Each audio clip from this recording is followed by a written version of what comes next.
வணக்கம். இந்த சேனலை இதுவரை சப்ஸ்கிரைப் பண்ணாங்க மட்டும் சப்ஸ்கிரைப் பண்ணுங்கள். பக்கத்தில் இருக்கிற பெல் ஐக்கானை கிளிக் பண்ணுங்கள்.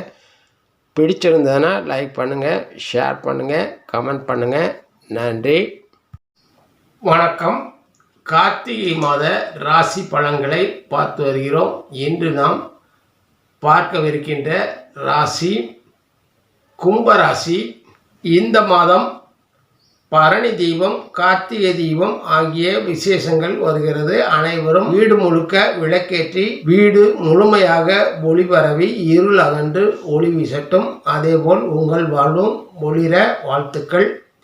சனியை ராசிநாதனாகவும், அவிட்டம் 3-4 பாதங்கள், சதயம் 4 பாதங்கள், பூரட்டாதி 1, 2, 3 பாதங்களையும் நட்சத்திரங்களாக கொண்ட கும்பராசி அன்பர்களே, வருகின்ற 16-11-2024 அன்று சூரிய பகவான் துலாம் ராசியிலிருந்து விருச்சிக ராசிக்கு இடப்பெயர்ச்சியாகி உங்கள் ராசிக்கு 10ஆம் இடமான ஜீவனஸ்தானத்தில் புதனுடன் சேர்ந்து அமர்கின்ற நாளே கார்த்திகை மாதம் முதல் நாளாகும்.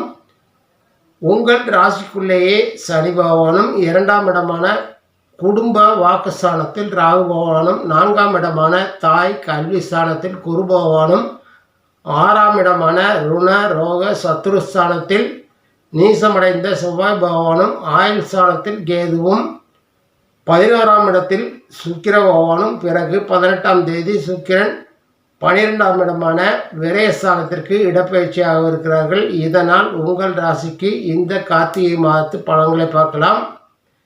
10ல் அமர்ந்திருக்கும் சூரியன் புதனால் உங்களுக்கு ஏராளமான நன்மைகள் நடைபெறவிருக்கின்றன.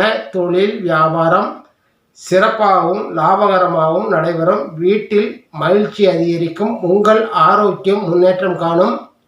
பணவரவு சீராக இருக்கும். சமூகத்தில் மதிப்பு மரியாதை உயரும். வேலை செய்யும் இடத்தில் உங்கள் சேவைக்கான அங்கீகாரத்தை பெறுவீர்கள். எதிரிகளின் தொல்லைகளிலிருந்து விடுபடுவீர்கள். மாணவர்கள் அதிக மதிப்பெண்களை பெறுவார்கள்.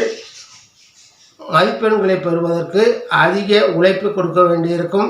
இதுவரை யாரும் சாதிக்க முடியாத காரியங்களை கூட செய்து முடிக்கும் ஆற்றல் உருவாகும். உயர் ரக வாகனங்கள் கிடைக்கும். பல வகையிலும் லாபம் உண்டாகும். வாக்கு உண்மையால் புகழ் ஏற்படும். புண்ணிய காரியங்களில் ஈடுபடுவீர்கள். ஆன்மீக நாட்டம் அதிகரிக்கும்.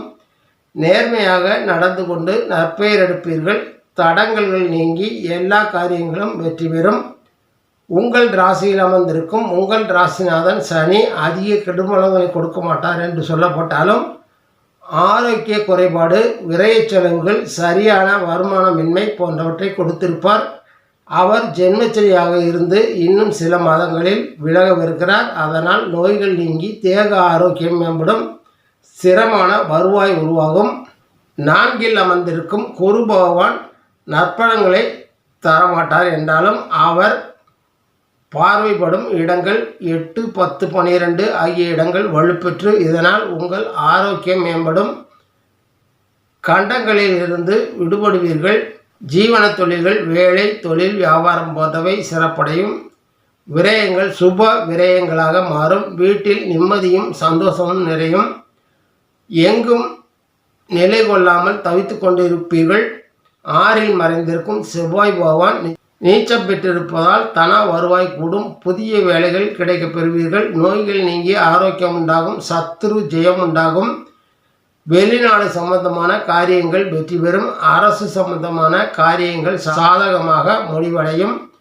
11 மற்றும் 12ல் அமர்ந்திருக்கும் சுக்கிர பகவானால் வஸ்திர பிராப்தியும் தனப்பிராப்தியும் ஏற்படும். தைரியம் வீரியம் எல்லாம் மூங்கும். உயர் பதவிகள் கிடைக்கும். சுவையான உணவுகள் கிடைக்கும். கல்வியின் சிரமப்பட்டு படித்தால் உயர்ந்த மதிப்பெண்களை பெற முடியும். பிறரிடம் கருணையும் இரக்கமும் ஏற்படும். விரயஸ்தானத்தில் சுக்கிரன் இருந்தாலும் நிறைய பணம் வரும். ஆனால் செலவுகள் ஏற்பட்டு கொண்டேதான் இருக்கும். சேமிக்க முடியாமல் சிரமப்படுவீர்கள். பொருளாதார முன்னேற்றம் படிப்படியாக உயரும். அடுத்ததாக அசுப பலன்களை தரக்கூடிய இடத்தில் அமர்ந்திருக்கும் 2ல் அமர்ந்திருக்கும் ராகு, 9ல் அமர்ந்திருக்கும் கேதுவால் தன விரயம் ஏற்படும். வேண்டியவர் பிரிந்து செல்வர். மனதில் இனம் தெரியாத பயம் உண்டாகும். விருப்பமற்ற இடமாற்றம் ஏற்படும். புரியாத நோய்களை சந்திக்க வேண்டியிருக்கும்.